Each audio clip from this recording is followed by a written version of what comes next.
Hey musicians, so is Vimeo any good for musicians? Quick answer, not really, no.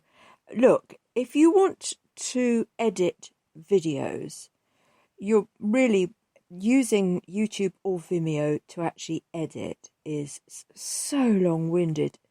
Both platforms are glitchy, slow, laborious.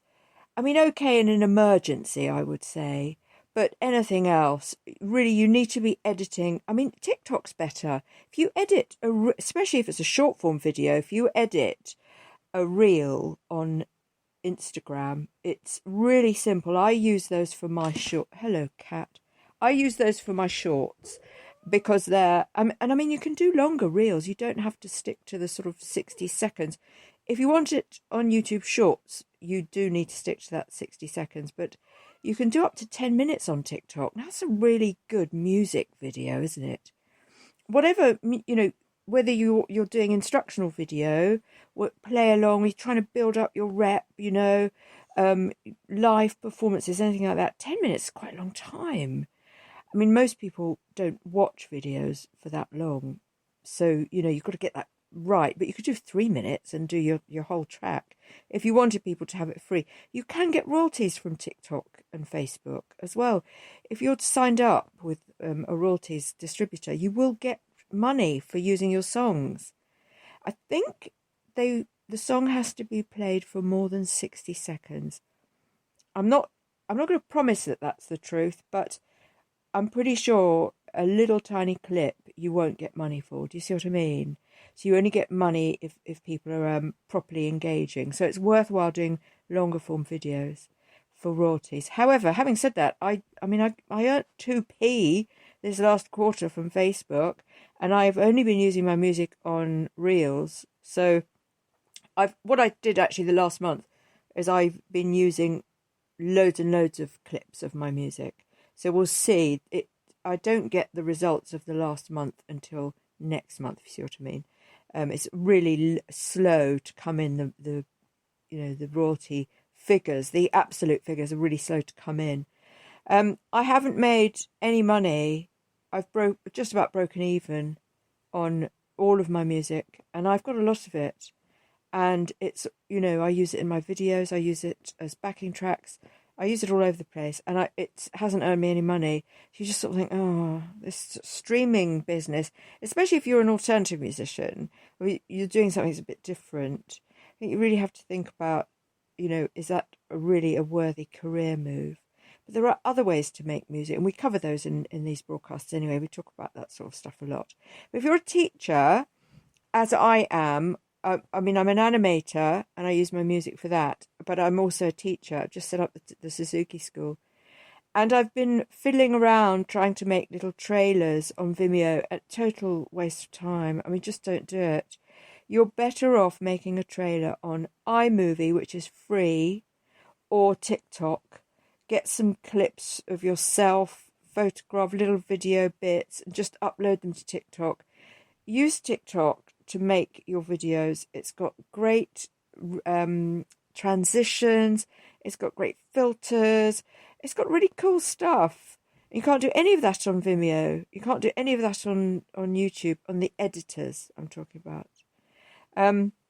What else is wrong with Vimeo? Everything. God. The only thing I like about Vimeo, and the reason I'm on it, and I will stay on it, is because I really like that you can set up your own channel and it has its own internet space. A couple of things I don't like about it. If you give yourself, you can point a domain at your little your page. The pages aren't very good for looking around, finding stuff, searching. It's a really basic template with your movies on it. So I think once you've got about 100 movies, you probably have to start up a new one, and if you're teaching exactly the same thing, what are you going to call it? Do you see what I mean? It's like, oh, how's that going to work? So I think, I'm too big for everywhere. That's the problem.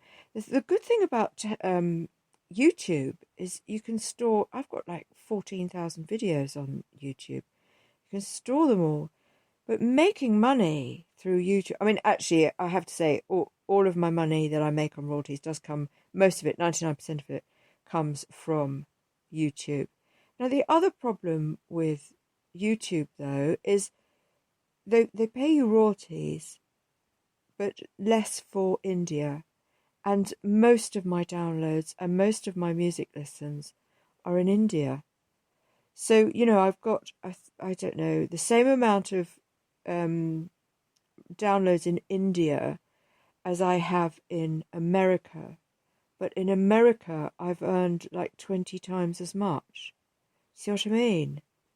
You think, oh, well, that's not great, is it? So I don't know why they don't consider India, I mean, I don't want to be politically incorrect here, but what's wrong with India? I've no idea. Maybe it's because they have so much, downloading and robots and all of that sort of stuff. They do a lot of that in India. They're very good with IT and sharing and copying, and maybe there's too much of that going on. I don't know. Maybe advertisers in Europe and America just don't have products that are suitable for the Indian population. But I don't know if that would make business sense, because actually, for something like music, if you could get your music to be played in India a lot, I mean, this is what I'm going to focus on now, because India is a rising star for me. This has only just come up in this month's stats, is that India now is starting to rise up as one of my most downloaded parts of the world. I suppose if you can break India with your music, and you break it enough and you've just got millions and millions of downloads, then you're probably talking about, you would be able to make some money, but you'd create sort of notoriety and what have you. Do you see what I mean? But I don't know what they dig in India. I mean, I'll go and Google it, guys. I'll let you know in the morning what I've discovered. So yeah, basically, it's only if Vimeo's only any good, actually, if you want to start an actual channel, like a subscription channel I'm talking about, where people pay a monthly fee. And I guess once I've got too many videos, I will just take the old ones down and put up new ones, or take the ones that people aren't looking at down. Now, the other thing that's really good about the subscription thing is you can buy individual videos as well. So people can go to my site and they can buy a music video for £2. These are instructional videos. It's not entertainment. You'd never get £2 from somebody, because they can stream stuff for free everywhere. I mean, that's a problem. And then you're talking about 0.01p, I think, per stream, something ridiculous. So yeah, I like that. And I've got I've got a more adult art channel, and that regularly brings in, every month I get, earnings from that. And I don't add videos to that. I think there are 175, I just leave them there. So, it sort of depends what you do, I guess. Maybe, at the end of doing Suzuki Book 1 and 2, which I'm going to focus on for this current website, maybe I'll start a new channel and go on to the next book, and I'll just leave these programs here. Just leave them there like a collection. So I think that's quite a good idea if you're a teaching musician, if you're doing that. And then you have another channel, you have your YouTube channel for all the trailers and examples, and to sort of lure people in, seduce them, come to the one where you have to pay money. Do you see what I mean? Lure them in with the promise of wonderful things. Because there's no point in putting all your stuff up on YouTube if, you want subscribers. You want to get people to pay money. I mean, that's why we're all doing this music, isn't it? Because we love it, but we need to eat. So it's really a matter of, I think, finding a niche and my niche is Suzuki, cello, piano, and violin. But I mean, that's something that you could think of. You could have a violin channel a piano channel, and then what was the other one I play? Piano channel.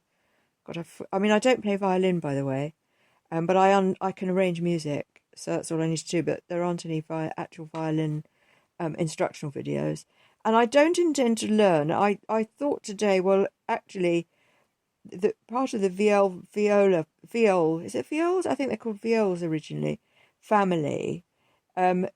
The violin, the cello, and the viola, you can apparently transfer quite easily from. It's easier to do cello to viola than cello to violin.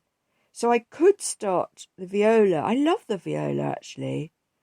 Oh, shall I get an electric viola and just start? Why not? Let me do that. I need a challenge. I really do. Okay, I'm going to do that. I don't think you can get Suzuki viola books, but I'll go and see about that. Now, the other thing about creating videos for your music, the thing is, people love videos. The video is the biggest selling point at your disposal. So you're missing a trick if you're not, really bashing out videos. You're really, especially the thing about, especially if it's instructional, people like to watch. And I used to do podcasts, I used to do Suzuki podcasts, and they did kind of work, but people couldn't watch you how you hold your cello or how you hold your hands when you're playing your piano or whatever. So the visual aspect, it's really seductive for people. They really want to see. They learn so much more by seeing. Also, you can do these really short. I mean, if you do 30-second audio broadcasts, they're not nearly as interesting as 30-second video broadcasts. If you video and audio, you'd have both, wouldn't you? See what I mean? So I think as a musician, whatever music you're doing, it's a really good idea to use video in your sort of overall marketing trajectory and model, because it's mostly we can make it for free. I mean, you can't on Vimeo, unfortunately, but that's what I'm trying to say here. I think is Vimeo's only worth it if you've got something that people will subscribe to. If you're just performing, unfortunately, people probably aren't going to subscribe, because they can go onto YouTube and just watch so many musicians. Do you see what I mean? Which is really disappointing, isn't it? So Vimeo's only really good if you're thinking about a subscription channel. You may as well use TikTok, and you can become a TikTok seller. So you could sell your music scores. You could sell instruments. That's quite a cool thing. You could actually buy instruments. You could customize instruments. I was going to do that once. I was going to paint cellos, like, with skulls and stuff like that. A bit cheesy, but a bit fantastic also. I mean, never underestimate the power of a customised hand-painted cello. And guitars, of course, are the obvious ones, aren't they? Hand-painted guitar, really nice. So that's something you could do. So you could get your TikTok, and you could monetize it by selling something that's associated to music that you do.